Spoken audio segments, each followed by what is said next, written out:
Durant la saison 1 de Stranger Things, Stevarinton Joe Keery était le roi du lycée. Entre-temps, il a combattu un Demogorgon, et a su conquérir le cœur de Nancy Nataliadi, laissant la place du bad boy vacante. Pour la saison 2, Billy est là et compte bien terroriser ses camarades, et sa demi-sœur.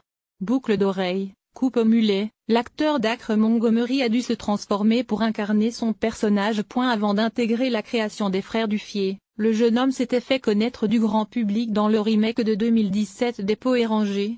Si Billy est relativement détestable dans ce nouveau volet, les internautes ont pourtant cherché à savoir à quoi pouvait bien ressembler son interprète, sans sa terrible coupe de cheveux.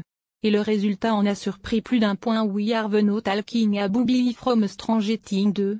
pic.twitter.com/Sianxgo4, l'île de Ville @bananajane 30 octobre 2017. Cependant, malgré les nombreux clichés de l'acteur qui circulent depuis la diffusion de Stranger Things 2, il est toujours difficile de faire l'unanimité.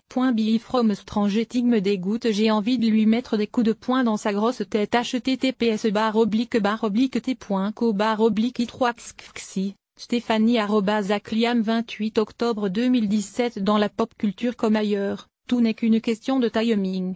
Au cœur d'un morne été 2016, avec comme seule réjouissance une All Tonight of moins, l'arrivée de Stranger Things a fait l'effet d'un bulldozer. Un bulldozer à l'intérieur douillet et réconfortant, il va sans dire, tant la série représentait la quintessence du divertissement feel good et régressif. Quiconque s'est émerveillé devant les Gonniway ne pouvait que succomber à cette bande de gamins déployant leurs talkie-valkie et leurs lance-pierres. Pendant que des cinéphiles décortiquaient les moindres références les spectateurs, eux, criaient vengeance pour la quasi-inexistante barbe. Si l'attente autour de la saison 2 était déjà très élevée, la promotion intempestive n'a fait que renforcer l'appétit des spectateurs, à grand renfort d'affiches et de comptes à rebours. Même le succès de ça, avec ses virées enfantines à vélo, ne semblait être qu'un palliatif au retour de la fiction de Netflix. Ce nouveau chapitre, intitulé sobrement Stranger Things 2, reprend fin octobre 1984, soit quelques mois après les événements qui se sont déroulés dans le final de la saison 1. Sauvé de l'Upside Down grâce au sacrifice d'Elven Millie Bobby Brown, où il tente de reprendre une vie normale en célébrant Halloween avec ses camarades Mick Finn Wolfhard, Dustin Gaten Matarazzo et Lucas Caleb McLaughlin. Mais il ne tarde pas à ressentir le contre-coup de sa disparition, donnant à sa mère Joyce un nouveau motif d'angoisse et à Winona Ryder, une nouvelle occasion d'afficher le comportement erratique d'une cocaïnomane. Accessoires playlist pointue, hommage à Ghostbuster.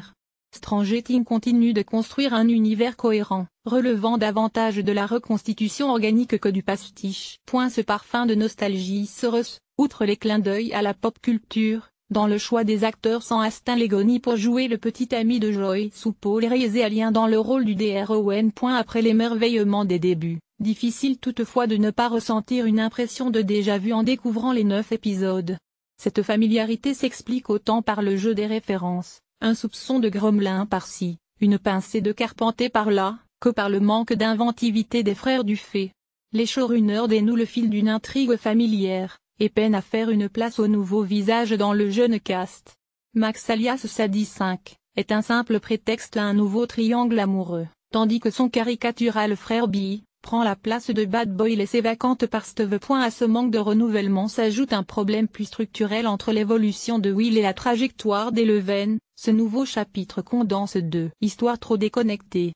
D'un côté, une plongée vers le fantastique lorgnant vers Stephen King, de l'autre, un pastiche de film de science-fiction avec un soupçon d'undetesquin. Un défaut d'autant plus handicapant que la première storyline est bien supérieure à l'autre. La quête des origines d'Elven lasse assez rapidement et nous offre le pire épisode de la saison. A contrario, la série est au sommet de son art quand elle s'aventure sur le terrain du film de monstre grâce à un budget plus fourni, dévoile des visions cauchemardesques et explore le traumatisme de Will Fantastic Nashna propulsé en figure fédératrice. La magie Stranger Things opère encore, mais gare à l'excès de confiance.